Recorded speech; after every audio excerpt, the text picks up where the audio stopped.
Power Rangers ninja storm பாத்திருக்கீங்களா மக்களே? அதுல வந்து பாத்தீங்க அப்படின்னா சாமுராய் ரேஞ்சர்ஸ் சொல்லிட்டு ஒருத்தன் வருவான். அவன் பாக்குறதுக்கு எப்படி இருப்பான் தெரியுமா?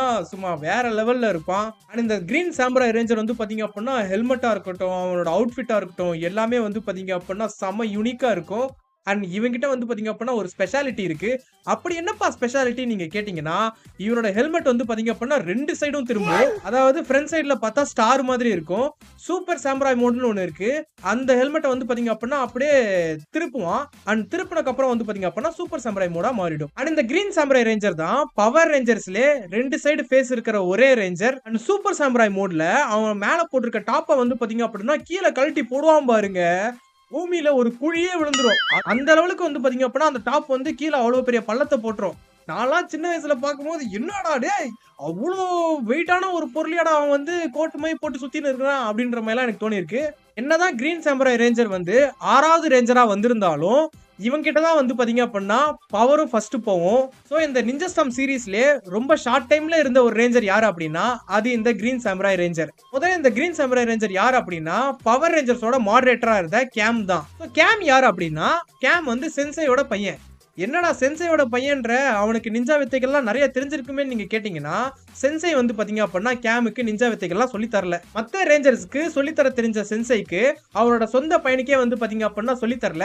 காரணம் என்ன கேட்டீங்க அப்படின்னா இந்த நிஞ்சாஸ் எல்லாம் படிச்சிருந்தோம் அப்படின்னா லோத்தார் வந்து பாத்தீங்க அப்படின்னா தூக்கிட்டு போயிருவான். சோ அவரோட பையனோட உயிருக்கு எந்த ஒரு ஆபத்தும் வந்துடக்கூடாது அப்படின்றதுக்காக தான் இந்த நிஞ்சா வித்தைகளை வந்து பாத்தீங்க அப்படின்னா அவரோட பையனுக்கு வந்து சொல்லி தர மாட்டாரு.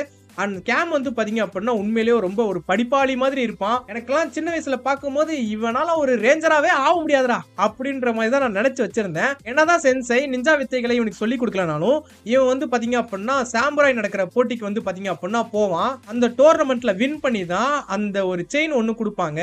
அந்த செயின்ல தான் வந்து பாத்தீங்க அப்படின்னா கிரீன் ரேஞ்சரோட மார்க்கர் இருக்கும்.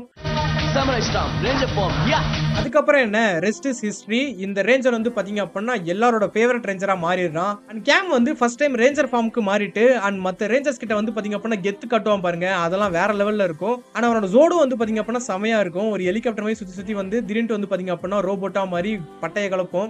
அண்ட் கிரீன் ரேஞ்சரோட ஜோட்ஸ் எல்லாம் வந்து பாத்தீங்க அப்படின்னா ஒரு யானை ஒரு கிட்டார் இதெல்லாம் வந்து பாத்தீங்க அப்படின்னா கொண்டு வருவான். கேம் வந்து ரேஞ்சரா மாறினதுக்கு அப்புறம் ரேஞ்சர்ஸ்க்கு மாடரேட்டர் யாரும் இருக்க மாட்டாங்க. சோ மாடரேட்டர் யாராவது வேணும் அப்படின்றதுக்காக ஒரு சைபர் ரோபோட் ஒன்னு உருவாக்குவான். அது பேர் தான் சைபர் கேம். இவனும் அவனும் பார்க்க ஒரே மாதிரி தான் இருப்பானுங்க. பட் இவன் ரேஞ்சர் இவன் மாடரேட்டர். நான் அவருக்கு ஹெல்ப் பண்ணோம். அங்க 3 தலை வானா இவனு சுத்திட்டு இருக்குது உங்களுக்கு கண்ணுக்கு தெரியல. உங்கள எத்தனை பேருக்கு இந்த கிரீன் சாமுராய் ரேஞ்சர் ரொம்ப ரொம்ப பிடிக்கும்? மறக்காம கமெண்ட்ஸ்ல கமெண்ட் பண்ணுங்க. Super samurai mode.